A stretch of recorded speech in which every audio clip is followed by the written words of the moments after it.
It's always great to have a very disciplined crowd.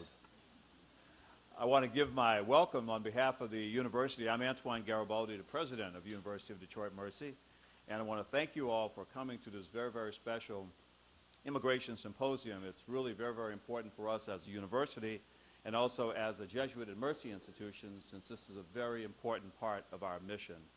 I just want to take a second to thank Governor Snyder for joining us today and for being a part of our program. This is really a very, very important topic, and also one that we really want to hear from him about, and also want to give you an opportunity to ask him questions. It's my pleasure, though, to introduce the person who really makes everything in the School of Law happen, and that is our Dean, Lloyd Semple. Now, please, even though he has said that he is stepping down this year, he's had a very, very distinguished career in the field of law, and we have been very, very fortunate to have him as our dean for the last several years. And he is also a big supporter of this particular topic, as well as the entire legal profession. So I will give him the honors to introduce our governor.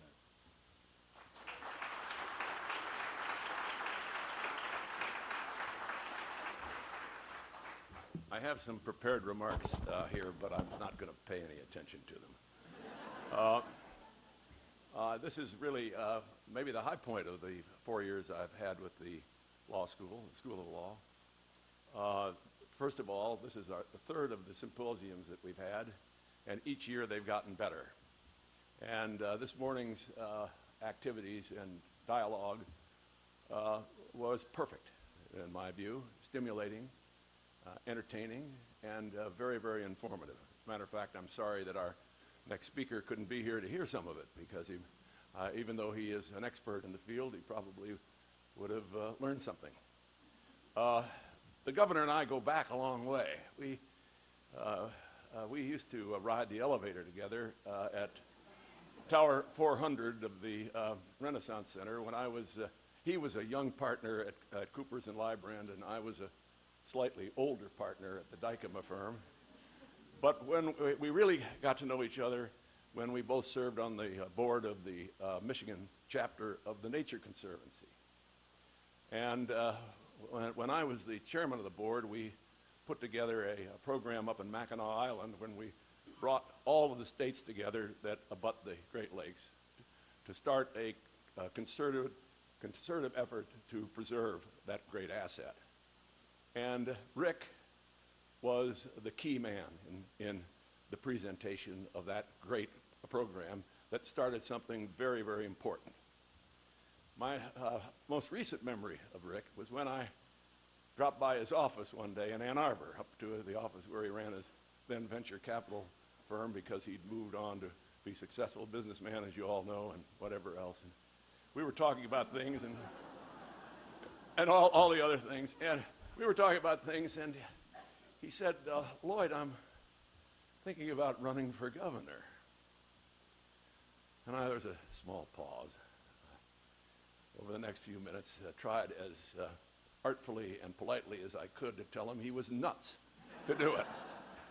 That it had all sorts of challenges, and he was clearly a political neophyte, and he would find it difficult and hard. He was debating then whether or not to run as an independent or as a Republican. A lot of other people told him the same thing I did, but fortunately he didn't listen to any of us. He listened to the people of the state, and pulled off really a remarkable political victory on his great slogan, "One tough nerd." And he's turned out to be not the nerd, but he's turned out to be tough. He takes on all difficult issues. He's not afraid of them. He never was before, and he isn't now. He does everything he can to avoid allowing political bickering to get in the way of the process, as we've seen in some parts of the country. And there are some examples of how he's been able to accomplish this. First one, in my mind, was once he was the governor, he appointed a Democrat to be the state treasurer, Andy Dillon, who was clearly the most qualified person for the job. He didn't care about what party he was in. And with respect to immigration, he is, as a Republican, probably the leading person in the country advocating immigration reform and the other issues that we've discussed today. So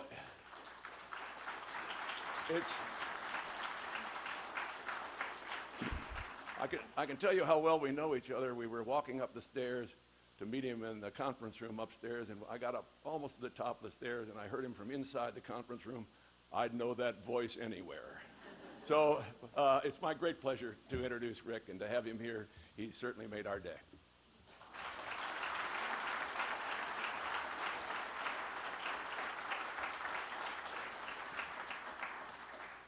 Well, you've heard from my good friend Dean Semple. We go back a long way, and he's a great guy, and I want to congratulate him on all the great work that's gone on with the law school. It's a great institution. It's a great university, Mr. President. Thank you for all the good work you're doing there. And I really appreciate the chance to come talk about this topic, and I wish I would have been here earlier, because I know I would have learned something. I am a good nerd. I believe I can learn something new every day. Proud of that fact. But when you step back and think about it, I was really excited to come here today. Because the description of this event, immigration, law, and economic development, it's one of those things that if you did word association and people came to me and threw out the word immigration, one of the words I would have on my list to respond back, to associate with, would be economic development. And when you talk about economic development or job creation, if people came to me and just threw that word at me and said, give me 4 or 5 words that come to mind when you hear economic development or jobs, one of the responses I would give is immigration. It's that important. And we shouldn't forget that. It's interesting if you look at the last decade or so, though. Immigration, in many respects in our country, has been viewed as a negative topic, a divisive topic, where not much has gotten done. And a lot of arguing, bickering, and fighting has gone on. And if you stop and look in the bigger perspective, how bad that is. How destructive that's been. Clearly not constructive at all, but in fact I view it as largely destructive. Because if you step back and look at the history of this country, what would be on your list of key associations that you'd come up to talk about the success of the United States? And you had to do a short list of what are the major policies or philosophies of our country that made us a great country. Immigration would be on that list. Being proactive and positive about immigration. And I think it's really unfortunate that many people have forgotten that over the last decade or so. And part of it is we've taken it for granted. And we've forgotten the power that has come from that. And I'll put it in a Michigan sense, because this is something I was proud to look at and to remind people of. Some of the great enterprises in the state of Michigan came from immigrants. But they've been so successful, we don't even associate them with immigration anymore. We just accept them. And I'll give you 3 easy ones. Dow. And I want to thank the Canadians for that one. Right? I know you might be a little sore about that. It would have been great to have Dow in Canada, but we're proud that we got a case of one coming from Canada in that case, but a couple others that stand out. Meyer from the Netherlands. Masco from Armenia. Stop and think about the powerful names those are. But don't we sort of just take them for granted because we've adopted them as Michigan companies now, when we should remember they came about because of immigration. But that's only the tip of the iceberg. What I would say over the last couple years that I've been in this position, I've been trying to be very pro-immigration. And I appreciate the partnership. We've had some great initiatives. The Global Michigan Initiative, with many of the earlier speakers and speakers later today, we partnered on making some wonderful things happen, but we can't stop there. 2 issues in particular I grabbed early on because I think they really illustrate the issue. One is the topic of STEM green cards. And what do I mean by that? These are the people coming in, we're inviting them in from other countries, they're coming in to get their master's or doctorate in science, technology, engineering, and math. They come to the United States because we have the world's best institutions to learn at. We give them an advanced degree, and we have a policy that says, get out. That's about as dumb as you can get as a public policy position.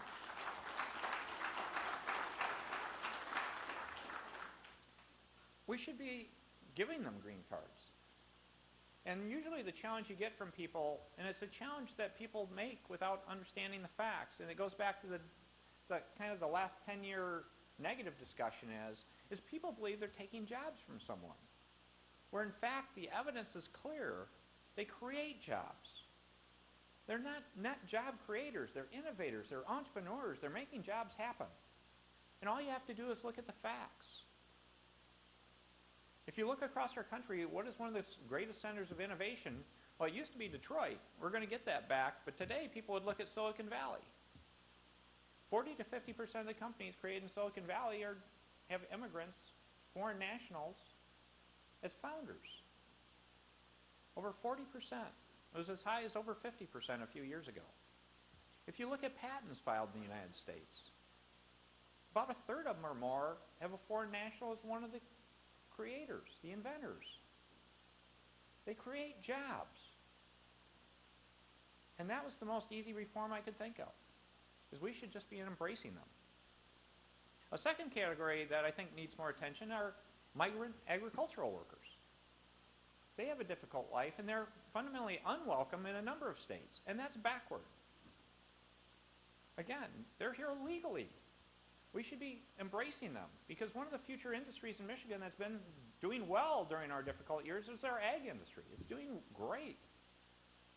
One of the key opportunities we have is to export more out of Michigan, and we should be embracing that. And to do that, you need talented people. So we should be doing more to encourage better housing, better opportunities, better ways to work with the migrant farm community to really make that more successful. So on both ends of the spectrum, there's great opportunity. Now, what's got me particularly excited is the fact that now there's an opportunity for a national discussion about overall immigration policy. I didn't view it as my role as governor to sort of lead that one because, to be blunt, I got a fairly full plate here in Michigan. But there are some exciting things that I think are worth stepping up, and immigration is one of those. So I was very proud and very pleased when the bipartisan group of senators came out with their proposal for immigration reform, broad-based immigration reform. I appreciate the president speaking up on that topic. I didn't quite match up with him. I was a day later before I came out in support of the bipartisan Senate plan. But it's something we need to do. We need to change that dialogue to be a positive dialogue. To say, our country became a great country, and when you do that short list of reasons why, immigration's on the short list.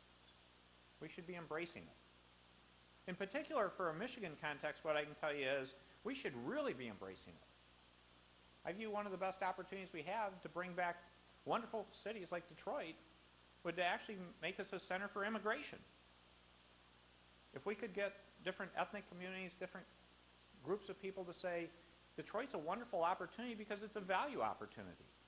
There's infrastructure, there's housing, there's economic opportunity to continue to welcome refugees, to do other things to embrace people coming to our country, to have them come to Detroit and build their businesses, raise their families. We would all win from that. And I like to use one illustration of a country that was smart enough to figure this out more recently than us going back a couple hundred years. One country I always look to is Israel. Israel did it. And I'm not talking about the early founding of Israel, which is a wonderful story in its own right. But I'm talking about if you look at what happened when the Berlin Wall came down, when Eastern Europe opened up and the Soviet Union became Russia. They embraced immigrants coming from those areas. Israel largely had an agrarian economy. We knew them for all the other parts of Israel, but their economy was not strong. It was largely based on agriculture, and it struggled for decades. Well, they embraced the immigrants coming from Eastern Europe and from Russia. They now have a high technology economy. They have a truly powerful economic engine. And how did they do that? They simply put out the welcome mat, said, welcome, come. In terms of looking back at history, I view it as one of our biggest lost opportunities here in Michigan, because we've got a great Jewish community in this part of the country. And if we would have been smarter or more thoughtful about it, we should have done the same thing right next to them and gotten some of those people to come to Michigan, to come to southeastern Michigan, to come to Detroit. So part of the way I view my role is we shouldn't miss those opportunities. We should actually figure out how to open the welcome mat to embrace those changes and opportunities. And that's what I hope is part of the discussion today, is to say, not just one particular place, but how can we think farther ahead and think about being welcoming, being friendly people, being great partners, and saying it's not about us versus anyone else. It is that philosophy I have, relentless positive action, not fighting with people, not blaming people, but let's solve a problem. Solve a problem of watching our economy come back, of watching our cities like Detroit become a great city again, and solving an issue for the immigrants about saying, you want a place where you can raise your family and do well and succeed economically and socially.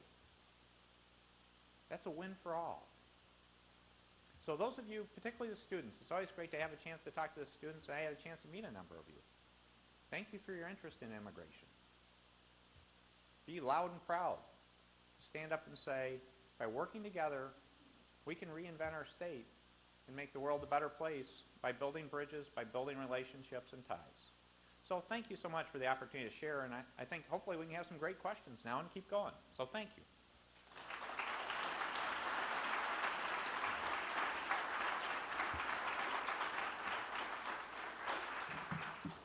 Great. Thank you so much, Governor. We're delighted to have you here. So the format, for those who don't know, my name's David Kelsch. My name's been mentioned a couple times, hopefully in a positive light. But the format is the Governor will take some questions from the audience. If you have written questions, you'd like to bring them up to the podium, we'll have some students circulating through the room to grab the questions, and they'll bring them up to me. So I have a question here, unless you'd rather take a question from the audience first, Governor. Sure. Okay, all right, here we go. Fire away. So these are unscripted. I'm not editing them, just in fairness. Now that immigration reform is a national debate, and most likely going to be a federal law, what specifically can Michigan do to increase immigration that will lead to entrepreneurial opportunities? Yeah, one thing is I'd go back and reinforce something I talked about making us a magnet. Because I think you're going to find, hopefully it becomes a federal law about a much better broad policy for immigration that's thoughtful, that's long-term, that's structural. But you're going to find a lot of places saying, well, we don't really like this yet. And my view is I would rather have us be proactive to say, well, if people are sort of hesitating around the country, can we raise our hand and say, we want to be a pilot for encouraging a lot more immigration? And can we designate an area of our state that's economically challenged? For example, Detroit. Could be a number of other places. And say, give us 5,000 or 10,000 green cards. And come up with a path to make sure people are going through the process of all the security clearances, everything else. But give us an opportunity to say, please come here. You're welcome to come. And really be a leader in showing the economic model of success. And people say, well, we don't know if that'll work. Well, come on now. It worked for 200 years. And the other part is it'll work because we'll decide whether it works or not work. And don't we want it to work? Let's just get her done. So that's why I would suggest is this discussion goes on, if there's a window, I'm happy to speak up. But I'd feel a whole lot better if all you spoke up with me and raised your hand and said, hey, we'll go out in front on this one. We'll be a pilot. We'll take as many immigrants that we can do in a smart way as possible, and we accept it. We think it's a cool idea, and let's go. So if you're up for that, speak up.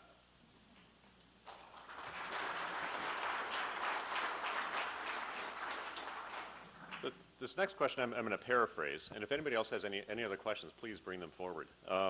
So as you know, Governor, immigrants are often in a legally vulnerable position, and in particular undocumented immigrants. What are, in your opinion, some things the state could do to help immigrants who are in a legally vulnerable position to perhaps have a few more legal protections? Yeah, well, we're doing that right now.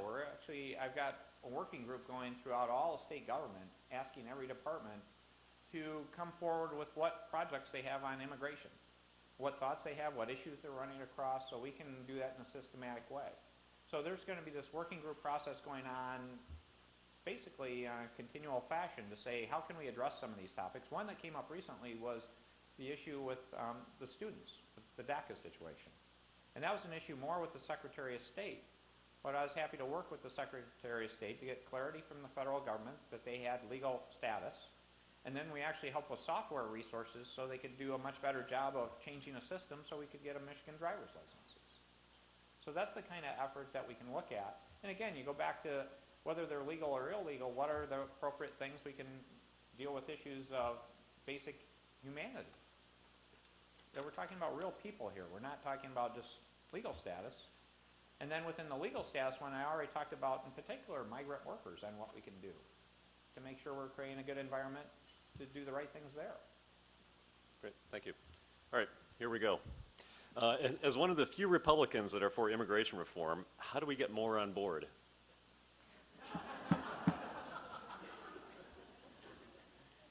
Talking about like this. I don't view this as a partisan issue. I view this as an American issue. This is who we are. I mean, isn't it people going out to come to our country to create great organizations and build companies and have success, and it's the American dream. And we should be encouraging that. So my view is let's get away from that negative connotation that it's taking away jobs, it's creating issues. Well, there are concerns, but overall, isn't it better to get a good long-term solid answer in place and then build on that? And instead of having people fight with one another, figure out how we can all win together. Thank you. The last question I have, and then I think we'll open it up to a few questions, Governor, if that's okay. So how do you respond to people who contend that giving green cards to, in particular, STEM grads will glut the job market and result in and suppressed wages? They hire people. The evidence is compelling. There's a Duke University study that goes back some time. It goes back several years. I can't remember what year it came out, but they did a typical research-based university study and found that people that are in those positions are net job generators. And I've seen it first person. I've done startup companies. I did venture capital before I ran for governor with universities and doing technology transfer. I can tell you one of the companies I helped create, it wouldn't have been created if it hadn't been for a Chinese PhD student joining the company. He was the chief technology officer. I had another company I was involved in the startup. This was a classic, that they were hiring other people, but at one point in time they joked to me that English was the third language. Third language. French and Chinese were the first and second languages. And they were out hiring Americans, other people. And a number of those people speaking French and Chinese were actually U.S. citizens. So it just shows the power when you get the right people together. They hire people, they grow, they create jobs. Thank you. So now we'll open it up to questions from the audience. We have about 10 minutes, if that's... Sure. You can stop whenever you want to stop. This is a lot more polite than some question sessions I've had.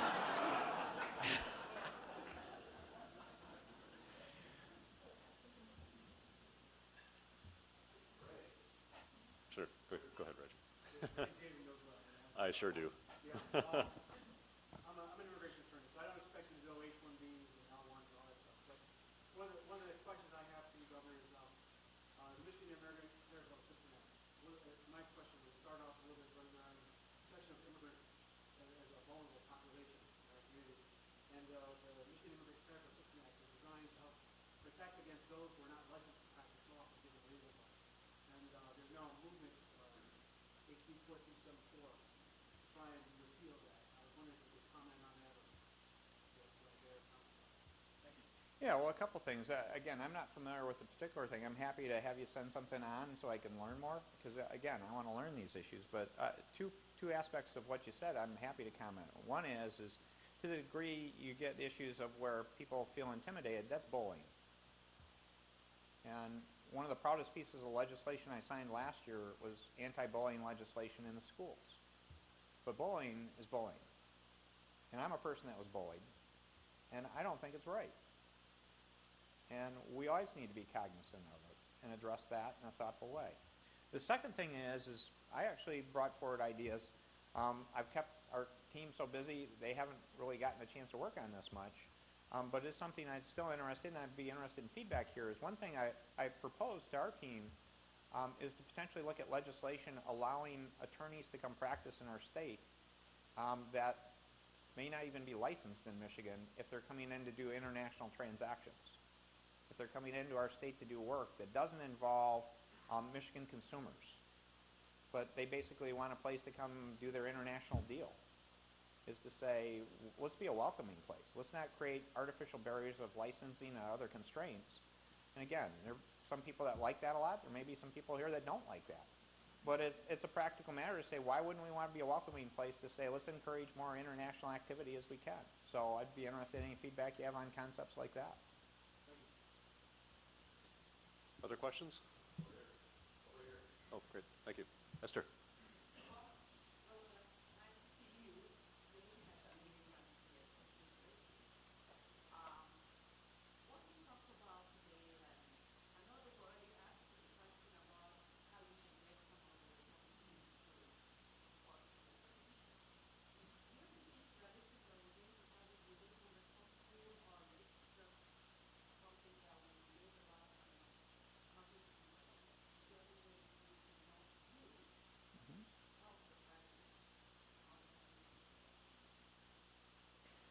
Yeah, and it's great to have you here. Thank you for coming to our country. If you look at it in perspective, that's one reason I have been public about this issue. And events like this help, because hopefully we'll get people more energized to go do efforts. Hopefully it'll get some good press coverage communicating the message that this is an important topic and very much a positive. Immigration, economic development, they go hand in hand. And that's a big part of overcoming these things. And the more we can get facts out to people, because again, a lot of this is, we had a tough decade in our state and in our country. And people got concerned and looked for things to say, this is the part of the problem. This is the problem that caused our economic challenges. And unfortunately, people locked on immigration as one of those negative features. That's not accurate. And so let's get the record straight. And again, whether someone's a Republican or a Democrat, and there are challenges on both sides of that. We just need to get people the facts to understand it creates jobs. And so I'm happy to be loud and proud on this topic, be out front, and I'm happy to be out front not just in terms of what I say. I like to do more than talk. I like to do things. And that gets to having events like this. This is the Global Michigan Initiative. And this could be very well this opportunity I talked about stepping up to say, hey, we're willing to go out, even be a pilot, to encourage people to say, if you're concerned about this, just let us take this ball and run with it in a partnership way. So that's where I think there's progress. The ones I always will come back to, though, is, my goodness, what about the STEM green card one? That is absolutely the clearest thing we should do. That is a no-brainer. I don't say that about many issues, but it is literally a no-brainer to say we should be giving out green cards to these STEM graduates. I have one other tough question that was handed to me, and this will be our last question, but it's a toughie. All right. So as you know, Tigers are going to have a good year. Yeah, that's what I would like to know about. And we are going to build a bridge. I've got my there we go. council friend There we here. go. We're going to get a bridge Yes. built.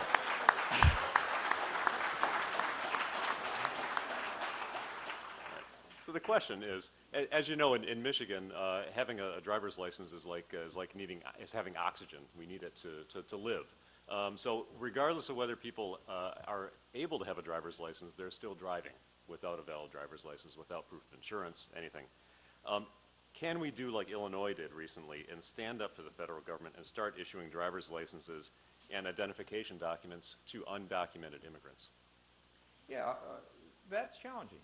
Because again, the DACA situation we took care of because we got guidance from the federal government. Because the tough part of this is, the bottom line is, this is largely a federal issue. And I hear this on other topics, not just immigration, but on healthcare I hear it more often, about states fighting with the federal government. And to be open with you, my view of the world is you didn't hire me to go fight over laws with the federal government. Again, I'll make my views made and things like that, but to defy the federal government is not something that I view as normal operating procedure. I really view it as we need to work together to help solve the problem. And because I come back to ultimately the goal of my relationship with the federal government is I don't want an adversarial relationship if I can help it. And you know why that is? And that's very different than you hear from a lot of other people. And the reason I have that philosophy is you didn't hire me to fight with other levels of government. You hired me to give you great customer service. And giving you great customer service means my job is to get the most effective answer in terms of a solution from every level of government, but particularly state government, that I can bring to bear by working with all levels of government to give you the best service possible. So that's where I come back to say, I'm happy to say discussion items, but in terms of straight out defiance and doing that, I don't think that's a constructive one, because I probably have a dozen other things that I'm trying to partner with them on. That's good for all of us. And so the real question is shouldn't we all be trying to have wins together and give you better service? But that's where I am willing to speak up on an issue like this, to say we need a federal solution. We could use one on the budget, on tax reform, on the deficit too. But this is an important one that I am happy to have a discussion on. So let's just work together. But carry the message back to our congressional delegation. Carry the message to Washington. Because I'm happy to continue this dialogue, because, again, this is easy stuff. This is American stuff we're talking about. Immigration. Creating jobs. Having a dream. It's exciting. So thank you. Great. Thank you very much, Governor. Thank you.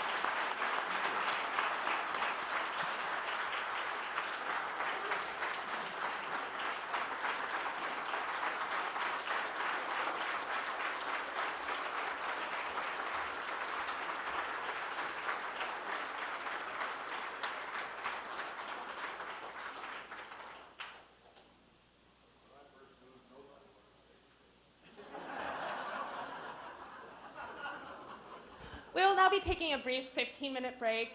Representative Gary Peters will be joining us for remarks after the break.